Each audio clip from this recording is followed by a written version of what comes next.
అందరికీ నమస్కారం. నా పేరు నాగరాజు.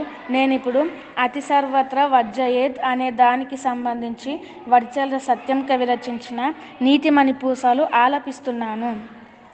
అతి వేగం బొయ్యేవాడు అతిగా మందు దాగేవాడు, యముడికి చాలా ఇష్టం అజాగ్రత్త గుండువాడు.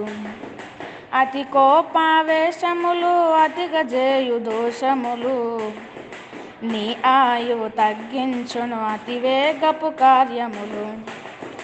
అతి ప్రేమయు పనికిరాదు అతి ద్వేషము శుభముగాదు, యుగ యుగాల చరితలో నా అతి జయమును పొందలేదు. అతి ఎన్నిట పనికిరాదు పరుషపు మాట్లాడరాదు, మన పెద్దలు వద్దన్న పనులెప్పుడు చేయరాదు.